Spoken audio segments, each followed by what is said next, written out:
안녕하세요. 지코노미TV입니다. 이번 시간에는 심규원 건국대 부동산학과 교수님 모시고 집값 전망에 대해서 이야기 나눠보도록 하겠습니다. 안녕하세요, 교수님. 안녕하세요. 이번에 종부세, 양도세, 취득세 등 부동산 증세 이런 묻지마 증세는 부작용만 가져올 수 있다는 그런 지적도 많잖아요. 한 가지 좀 생각해야 될 거는 우리가 양도세는 세계에서 제일 높은 수준입니다. 보유세는 평균보다 약간 낮은 편이고요. 이 두 개를 합치면 세계 1위쯤 됩니다. 그러면 이 세금을 도대체 어디만큼 걷어야 되는 거냐. 그리고 세금 정책이라는 건요, 단순히 그 동네 집값 오르는 게 나쁘다, 기분 나쁘다, 저놈 돈 버는 게 기분 나쁘다 해서 매기는 게 아니고 이 세금을 걷어서 어디에 쓸 것인가. 네. 그리고 이 세금을 걷었을 때 민간의 소비 위축 효과하고 그 다음에 재정 지출했을 때 재정 지출 승수 같은 게 있거든요. 그런 승수 효과하고 비교해서 뭐가 사회적으로 바람직한 건가. 이런 것들을 계산을 하고 해야 되는데 우리는 저기에 이제 나쁜 놈들이 있다. 다주택자, 강남 고액주택, 나쁜 놈이라고 표현하고 있잖아요. 그렇죠. 그래 때려잡아야 된다. 일단 그래서 세금 먹여보고, 안 되면, 이 세금 더 먹여보고, 안 되면 이것도 한번 더 해보고, 그리고 대출도 규제해보고, 그냥 다주택자를 가지고 이제 쥐잡듯이 이렇게 여러 가지 실험을 하는 것 같아요.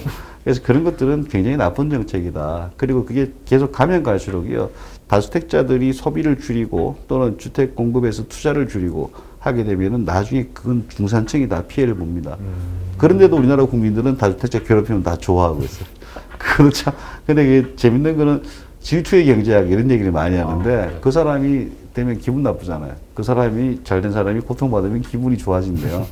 뭐 그런 식의 사고방식이 아닌가 하는 그런 생각도 듭니다. 증세라 세금이라는 거는 기본적으로 그 세금의 효과하고 민간에 걷지 않았을 때 경제에 미치는 효과를 따져봐야 됩니다. 그 세금을 거두는 게 좋다. 그러면 소득을 다 세금으로 걷어서 집행하는 게 제일 낫죠. 근데 사실 세금으로 거두면은 경제가 그만큼 계속 위축되는 거예요. 뭐 거시경제학 뭐 교과서 이런 책을 보면은 정부가 쓰는 돈이 승수효과가 이만큼이다. 그러면 민간이 소비할 때 승수효과는 이만큼이거든요. 그럼 투자할 때 투자 승수효과는 이만큼이고요. 그래서 이제 외자라든가 이렇게 투자하는 게 훨씬 나은 건데 이 돈을 자꾸 빼가가지고 정부가 가져가서 그래서 사실 가져가는 돈이 또 따지고 보면 그리 많지도 않아요. 종부세 지금까지 올라간 게 한 몇 조 원 정도? 10조 원 미만입니다, 전부 다. 그 돈 받으려고 그렇게 괴롭히고 그 사람들이 또 이제 투자를 줄이고 그리고 또 저는 상당히 좀 이상한 게 전 세계적으로 세금을 줄이고 투자를 유치하려고 하고 현금 지급까지 하고 있잖아요. 그렇죠. 근데 바로 여기서는 이제 자꾸 돈을 더 걷으려고 해서 우리나라 정부가 두 개의 정부가 있는 것 같아요. 하나는 경제 살리기 위해서 이제 최선을 다하고 있고 하나는 경제를 죽이기 위해서.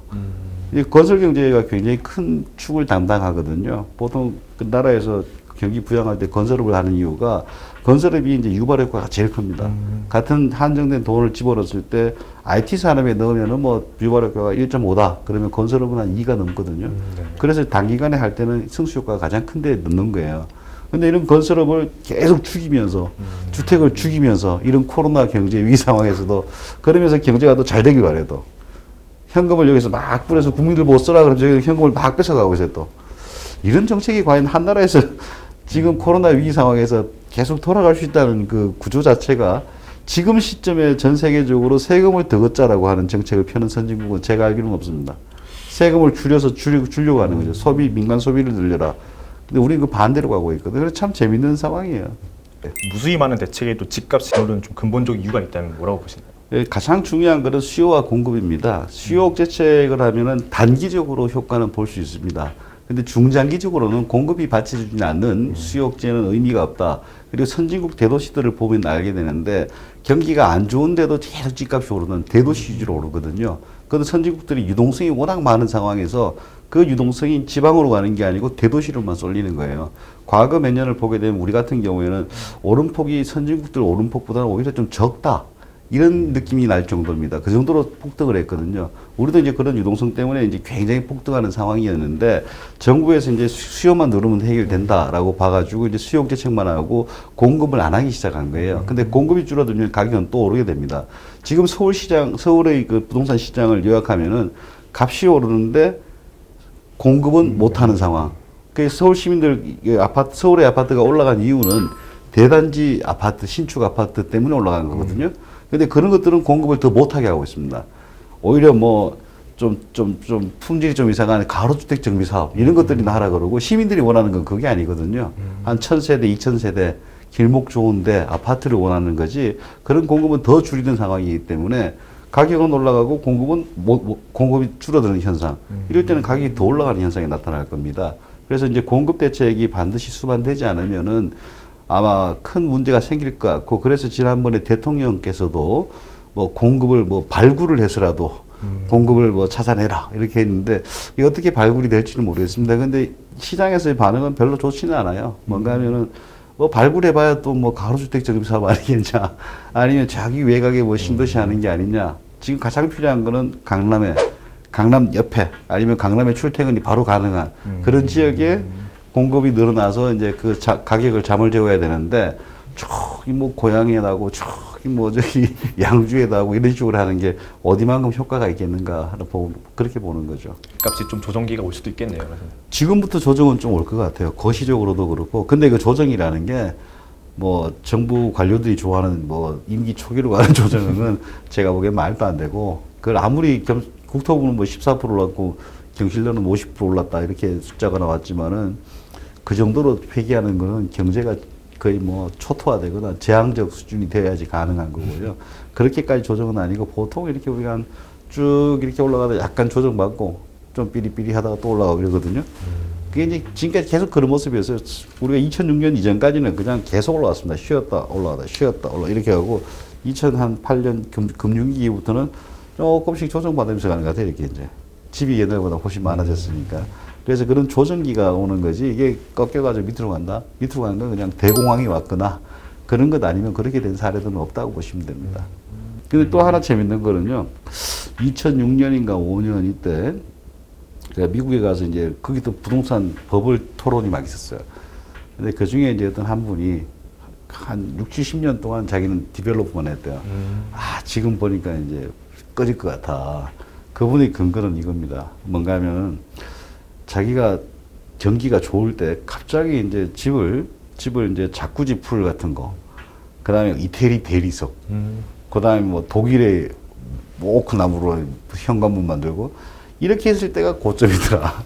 그러니까 공사비를 한 4천만 원, 3천만 원 더 들리면서 집값은 2억 더 비싸게 받고, 그런 것들이 나타나는 현상이 이제 버블의 끝이고, 이제 또 조정을 받는 거죠.